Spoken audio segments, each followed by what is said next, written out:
Hi, so in this video I'll be talking about the Jupiter-Pluto conjunction in Capricorn and also Saturn in Aquarius. Saturn was previously in Aquarius and went to Capricorn. Now it's coming back into Aquarius very shortly. So in my last video I was talking about the Saturn-Pluto conjunction, and this kind of expands. I wanted to make it in three separate videos because I know it's a lot of information and that can be a bit overwhelming. So this one is about the second part 2, Jupiter, Pluto, and Saturn Aquarius. So let me just tell you some of the dates, and you can see the full list of dates below the description of this video of all the major transits of 2020. But specifically, Pluto Jupiter conjunction in Capricorn began on April 4th, 2020. The next conjunction happened June 30th, and the next conjunction will be November 12th, 2020. So April 4th, we saw around that time, the economy in a lot of the world went just kind of exploded, and some went, a bit of a recession. So this can be some of the effects of this transit, but more importantly, what I'd like to talk about and for you to understand is what the planets are about and the effect they have on humanity specifically. So to first, let's just break down what is what is a conjunction. That's the first thing I should start with. So a conjunction is when two planets in the same sign come together at the exact same degrees. There's 30 degrees in each sign. So, this is like these two planets are, they're so similar, they're alike, and they're coming together, they're double power, and it starts a complete new beginning. And this new beginning, is beginning of a huge cycle. We're going to see the effects of this most likely 20 years from now. Right, so any great change is going to take time to integrate and take time to bring into our daily lives and have more of a clear understanding. So Jupiter represents the law, education, travel, prosperity, money, right? It represents the future and us growing into the future. It represents education, like higher education, like universities, and also represents religion, spirituality. So Jupiter is in Capricorn and Pluto's in Capricorn. Capricorn represents government, economy, business, things like that, rules, regulations, okay, tradition. And Pluto is the planet of destruction, but also renewal, right? It's a healing planet. It's a planet that goes deep into the depths and extracts, the disease, extracts the toxins, right? And heals the whole system. But sometimes, what that looks like in, for example, surgery is, it can be drastic. It can feel really intense. Let's say that someone, needs to get cancer taken out of them through a surgery, or has to have something amputated or something extreme like that. Pluto often goes to extremes, but it's only when it doesn't need to get to that point, but it does, take effect when we've been resisting change for so long that the whole thing, the dam bursts, and it has to, manifest in a way that's very intense in that way. Pluto represents big powers as well. So Jupiter and Pluto together, basically you could imagine colliding, is complete breakdown of law, tradition, religion, travel, right? Spirituality, government, prosperity with money, how we see these things. Like a lot of these things and the way the economy and government's been running a lot of the world have, placed things and materialism over people and how people feel, and people's well-being, right? And this only could go only for so long till the universe needs to press the reset button, like on your phone, or a computer, where you just reboot the whole system. That's, what Pluto does to any planet it touches. So it's touching Jupiter and it's rebooting and clearing away, often in drastic ways, right? In astrology, if you don't confront something in yourself, you're going to see it in outward circumstances. It's going to force you to look at things more clearly. So, we can see like what, travel industries kind of being taken a hit, but, a renewal, our ethics and morals and stuff about the economy and government and business, right? To do religion and travel, right? And, to do with the economy and money, all these things and are being renewed. And, Pluto empowers us, that we have the power then to change these things. We find that power within ourselves to change these things, we are a world. So we could look to someone else to do this for us. But, Pluto says, you got this power within, and Pluto in Capricorn says, take responsibility. Capricorn's all about taking responsibility. So we can take this responsibility now and set some long-term goals, which is also Capricorn, to achieve these things. Sometimes it might take a lot of solitude. It might be a lot of hard work and discipline. But,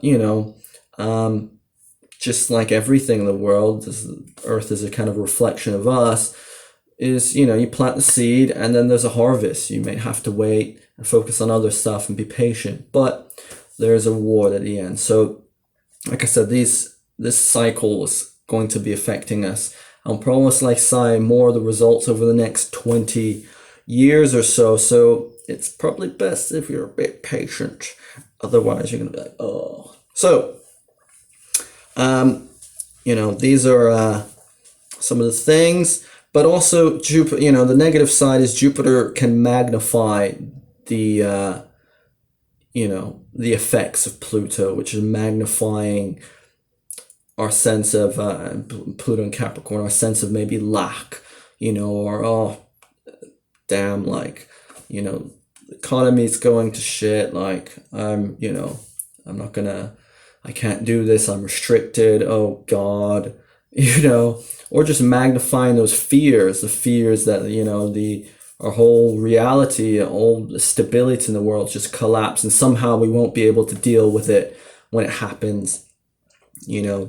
Our deepest fears are probably going to be magnified at this point. But, with fear, as you learn, it's fear, false evidence appearing real, is you don't know until it actually happens. And when it happens, it's usually never what you expect it to be, right? And even if the worst does happen, human spirit has generally the will, we have access to that will to deal with it, and rise out of the ashes like Pluto, and, find power in those challenging circumstances. So that's what I'd like to say about Jupiter Pluto conjunction, November 12th, 2020. Like I said, again, be the next conjunction. So let's see what happens when that happens. And then Saturn, Saturn in Aquarius, March 21st to July 1st to 2020, we saw Saturn in Aquarius. Then on July 1st, it went retrograde back into Capricorn, and we're experiencing that right now, Saturn in Capricorn. But on December 17th, 2020, for good, we ain't going to see Saturn in Capricorn for a long, long time. Saturn, is going to go back into Aquarius, right? So same way I dealt with Jupiter, Pluto, Saturn. What is Saturn, right? What does it mean when Saturn moves into a new sign? So Saturn stays in a sign for 2 years, and it stays in a certain element for that time. So Saturn and Earth sign was to do with Earth qualities. The Earth is practicality, it's conventionality, it's dealing with the physical world, right? It's, you know, anything material, right? And you know, when it shifts into air sign, the air signs are about concepts, right? It's about social things, ideals, visualization, communication, right? Stuff like that. So what Saturn does is basically it brings restrictions to these things. You know, we have to work hard for these things. We have to create structures for these things. We have to be patient, right? You know, through this patient hard work, we feel more sense of self-respect. We mature. We feel self-sufficient, right? We feel that, you know, no matter what comes at us, we can just manifest that intent to keep going. So as we saw during the lockdown, you know, what was that, March 21st, is, you know, there was big restrictions to things Aquarius rules, such as groups, right? Our freedoms, a lot of freedoms were taken away. And there was restrictions to just pretty much anything social. So, you know, this is when we saw this, Aquarius side of technology, innovations, people finding ways around this, people finding, you know, Zoom meetings and all this stuff going on even more online, right? And people connecting as a humanity, but having to work hard for it, right? And manifest new structures and manifest new systems, right? And so I could see, you know, when Saturn in December, some of these things coming back. It may or may not mean all places go back into some kind of lockdown. There's a second wave, but, you know, that could quite be a possibility. And, you know, also that there could be more restrictions to freedoms or laws or whatever. 'Cause Saturn represents government, it represents rules, it represents regulations, things like that. So we could see that. But at the same time, I think, you know, the cool thing about the thing about air signs is it's all mental. It's all, you can talk about all these things. I'm going to, you know, create this, you know, utopia, or I'm going to invent this. But Saturn's like, okay, let me see you walk your talk. You know, Saturn really wants to see. Saturn is about the thought that goes into the feeling that then manifests in, you know, action and manifestation. So Saturn's that end result, that thing manifested right into the physical reality, translating that taking that energy from here and going poof, bring it down. So this can be great because a lot of it, you know, all these air sign concepts, Aquarius concepts, you know, of the utopia and alternative ways of living, we can now have the, you know, opportunity to work hard to kind of create this world that, you know, we want. And sometimes, you know, we need things to be restricted or taken away from us to appreciate it more and to work harder to get it. So, you know, sometimes we need that push. So, you know, I see people working hard to, and we saw this during the lockdown too, people finding their individuality. People were stuck in home, you know, finding out who are they really, devoid of all these influences in the world, right? People working hard and finding other ways, alternative ways of living, looking at the system like, wow, our system, all it took was just this little virus or whatever, and look how everything kind of just started falling apart. You know, how can we create maybe different communities that represent our ideas? Do we need to be a part of these big systems? Do we need to be going to work, you know, working in small cubicles next to each other and, Does this really make us happy? What is our system? Aquarius makes you detach, look at things from perspective, right? From like a bird's eye view. Think about the future, think about what we want, envision things to be. Like basically be able to think for yourself. So, you know, I could see this as people learning to even more so connect to everybody together, connect as a humanity. Also in the next video, see Jupiter also goes into Aquarius, and then Pluto will go into Aquarius, and I think that will magnify and transform the energy extremely into that kind of potential utopian world, you know, that will have a bit of that push, and there'll be lots of breakthroughs and inventions. So these are some of the things I see with Saturn Aquarius. I think some people will try to rebel against a lot of these things. And as I heard in a quote, that actually, you know, rebelling against something is saying that that thing has power over you, instead of, you know, finding that freedom within, because it's, you know, it's in your mind, right? Finding that freedom within to not be affected by circumstance and still be yourself and still create the reality that you desire, even with all the chaos maybe going on around you.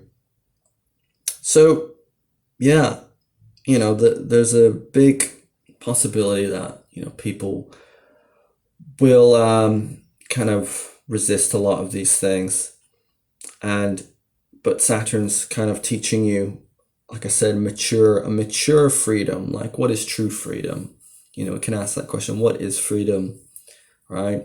And it, you know, through the practice and through the transit, we'll be able to answer that question. What is freedom? You know, and what does it look like when it's manifested in my life? Like, what is freedom? Okay, so I'd like to leave you with that. I really hope that you enjoy this video. If anybody you think that could benefit from watching this video, do not hesitate to send them this video, okay? And make sure you like, subscribe to my channel. Like I said before, below the description of this video, you can see all the dates for all the crazy transits that are happening 2020. Leave any comments. So, you know, what you thought about the video, maybe, you know, what you'd like to see next. And also, you know,